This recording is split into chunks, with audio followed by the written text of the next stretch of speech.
Most of the topics that I've been covering recently-ish have been mostly sort of physics-based, which is something I wanted to get away from.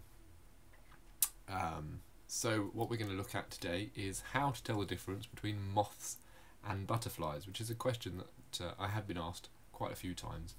And there are easy answers and there are difficult answers, because, to be honest, it's spectacularly difficult. Ultimately, the most difficult answer is you can't, really, unless you're an expert lepidopterist, which I assume most of you are not.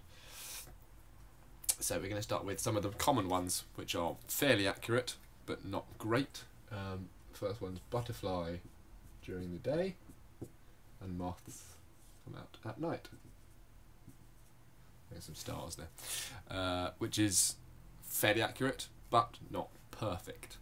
The next one is butterflies tend to rest with their wings that's a wing, in the up position, whereas moths will tend to rest with their wings, that's vaguely symmetrical, in the out, sort of flat position. Again, reasonably good, but not perfect. Now, here's a good one. The antenna. This is probably the best single criteria that you can look at, but again, extremely difficult to look at. Butterflies' antenna are basically straight, but they have little, they're called clubs, clubbed bits on the end like that. Moths are either straight without clubbed bits, or they're feathery,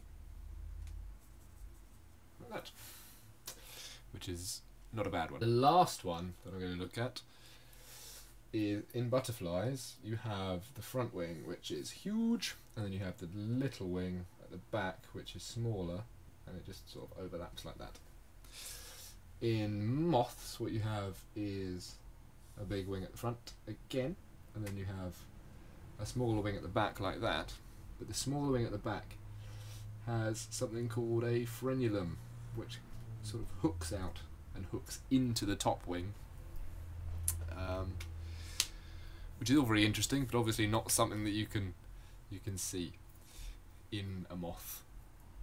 So, kind of useless, but interesting nonetheless. One thing that is not useful in any way is colourfulness, because a huge number of butterflies are dull and drab, and the overwhelming majority of moths that don't fly at night are also colourful anyway. Use a combination of these three criteria to work out whether your subject is a butterfly or a moth. But the point is that there isn't a simple answer. You can't just say everything that looks like a butterfly during the day is a butterfly and everything that looks like a moth at night is a moth. Because, as is always the case, biological organisms defy categorization with every fibre of their tiny little beings.